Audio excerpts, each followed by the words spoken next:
चलो 2023 की अगर सीसीएमएन काउंसलिंग की वेट कर रहे थे तो उसके लिए डिस्कशन कर लेते हैं। यहाँ पे देखो, इसका जो भी प्रोसीजर है वो रिलीज हो चुका है, उसकी डेट वगैरह जो भी है ना। तो सीसीएमएन या सीसीएमटी की जो काउंसलिंग होती है एमएससी टेक के लिए या एमएससी फ्रॉम एनआईटी, अगर कोई बच्चा एनआईटी से एमएससी करना चाहता है तो उसके लिए आपको एक स्पेशल काउंसलिंग में पार्ट करना पड़ता है। इसके लिए सिंपली क्राइटेरिया है कि आपका आईआईटी जैम 2023 अगर आपने दिया था वो क्वालिफाई होना चाहिए, ठीक है। और उसके आपको जो भी रैंक मिली है उसके अकॉर्डिंग अपनी चॉइस फिल कर सकते हैं।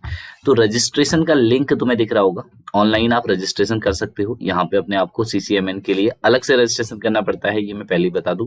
तो ये सारी जैम की registration ID, password, security pin वगैरह डाल के आप यहाँ पे रजिस्ट्रेशन कर सकते हो। सीट वगैरह देखें, सीट मैट्रिक्स क्या कह रही है, देखो सीसीएमएन 2023 के अकॉर्डिंग अगर आप कोई भी, जैसे मान लो national institute of technology NIT देखना चाह रहे हो, ठीक है, यहाँ पे पर्टिकुलर एनआईटी का नाम देख लेते हैं। जैसे मैं मान लो national institute of technology Trichy देखना चाह रहा हूँ, या ठीक है अगरतला, कलकट, जो भी देखना चाह रहा हूँ, कर्नाटका, ठीक है, जो भी मेरा मन में है। त्रिचुपल्ली देखते हैं क्योंकि टॉप की एनआईटी है। मैं बता चुका हूँ ऑलरेडी वीडियो के अंदर, मैं तुम्हें बता चुका हूँ कि भाई इतनी सारी पोस्ट है, इतनी सारी आपको ध्यान रखना है। जो जो चीजें मैंने बताई आपको टॉप एनआईटीज के बारे में मैं ऑलरेडी बता चुका हूँ, ठीक है। तो मैंने खोला यहाँ पे, तो त्रिचुपल्ली में देखो यहाँ पे एमएससी केमिस्ट्री के अंदर जो टोटल सीट है वो 28 है। ओपन कैटेगरी की 10 सीटें हैं, ठीक है। इसी तरीके से कंप्यूटर साइंस में भी 10 है, मैथ्स में भी 10 है, 11 है यहाँ पे दिख रही है मुझे। और फिजिक्स के अंदर कितनी सीट है, 11 है जनरल कैंडिडेट के लिए। टोटल 28 सीटें हैं लगभग, ठीक है। फिजिक्स, केमिस्ट्री, मैथ्स में 25 सीटें यहाँ पे दिख रही है, ठीक है। तो जो बच्चों की रैंक अच्छी है, 100, 800, 700 है, वो त्रिचुपल्ली के लिए देख सकते हैं, क्योंकि यहाँ पे आराम से आपको मिल जाएगा। ये तो सीट मैट्रिक्स है। एलिजिबिलिटी क्राइटेरिया कुछ खास नहीं होता है, सेम, यानी कि भाई आपको क्या होना चाहिए, कुछ अलग सा नहीं दिखेगा। मतलब जैसे आपको बेसिक एनआईटीज में देखना है, जैसे मान लो कोई बच्चा एनआईटी दुर्गापुर में जाना चाह रहा है एमएससी फिजिक्स के लिए या एमएससी केमिस्ट्री के लिए, तो एमएससी फिजिक्स के लिए आपको क्या होना चाहिए कि आपकी मैथ्स होनी चाहिए 10+2 लेवल पे, और फिजिक्स से आपको पास आउट होना चाहिए, यानी कि बीएससी आपकी फिजिक्स होनी चाहिए या बीएससी ऑनर्स होना चाहिए, जो भी आपका है। तो अलग अलग इंस्टीट्यूट का क्राइटेरिया यहाँ पे देख लेंगे। इन जनरली सबका क्राइटेरिया लगभग एक जैसा ही रहता है।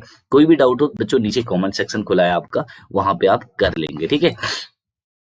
अब बात करते हैं अलग अलग इंस्टीट्यूट में किस तरीके से आपको देखने को चीजें मिलती है ना, क्या क्या यहाँ पे डिपार्टमेंट्स है, ठीक है। मैं फिजिक्स डिपार्टमेंट खोल लेता हूँ, आप केमिस्ट्री, बायो, जो भी आपका डिपार्टमेंट है वो खोल के देख लेना, ठीक है। Group, section name, all group देख लेते हैं। देखो क्या देखने को मिल रहा है, ठीक है। यहाँ पे क्या क्या है, नेशनल इंस्टीट्यूट ऑफ दुर्गापुर में डिपार्टमेंट ऑफ फिजिक्स है, ग्रुप 1 बीएससी अप्लाइड फिजिक्स होनी चाहिए, ऑनर्स होना चाहिए, बीएससी फिजिक्स होना चाहिए। क्वालिफाइंग डिग्री यहाँ पे लिखी है, अगर आपका बीई बीटेक है फिजिकल साइंस के अंदर तो आप यहाँ पे इस डिपार्टमेंट में फिल कर सकते हैं फिजिक्स के लिए। तो हर डिपार्टमेंट के लिए आप यहाँ पे चेक कर लेंगे, तो मुझे लगता है कि ज्यादा तुम्हें यहाँ पे फायदा होगा, ठीक है। ज्यादा जो फायदा होगा वो तभी होगा जब आप फॉर्मेलिटीज को कंप्लीट तरीके से चेक करेंगे। तो अभी तो क्या करो, अभी फिलहाल जस्ट रजिस्ट्रेशन करो। देखो एक फेक रजिस्ट्रेशन नहीं कर सकते, प्रॉपर आपको रजिस्ट्रेशन करना पड़ेगा। जैसे ही आप रजिस्ट्रेशन करोगे, है ना, जैसे ही सीसीएमएन की काउंसलिंग में आप रजिस्ट्रेशन करोगे तो आपको वहां पे चॉइस फिलिंग का ऑप्शन आएगा, जैसे आईआईटी जैम में आता है। तो चॉइस फिलिंग के लिए आपकी रैंक के अकॉर्डिंग अब लास्ट ईयर का क्राइटेरिया देख लेना कि भाई किस रैंक तक कौन सी एनआईटीज मिल सकती है। जैसे जिन बच्चों की रैंक मान लो 800 या 700 के अंदर है जनरल कैटेगरी में, तो वो टॉप की जो एनआईटीज है उनको प्रेफर करेंगे, ठीक है। इसी तरीके से इससे अगर पीछे रैंक है तो आपकी एनआईटीज की जो रैंकिंग है वो चेंज होते रहेगी, ओके। तो पेमेंट आप कर सकते हैं, आपको यहाँ पे जनरली पेमेंट करनी पड़ेगी।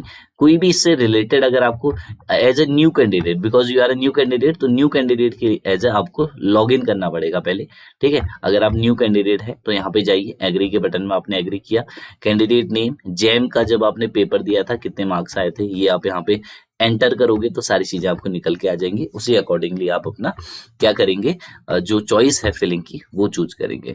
यार कोई डाउट होगा तो नीचे कमेंट सेक्शन मैंने ओपन रखा है, कमेंट सेक्शन में हमेशा भी अपने डाउट पूछ लिया करूं, मैं कोशिश करता हूं कि आपके डाउट्स को वहां पे सॉल्व करूं, ओके।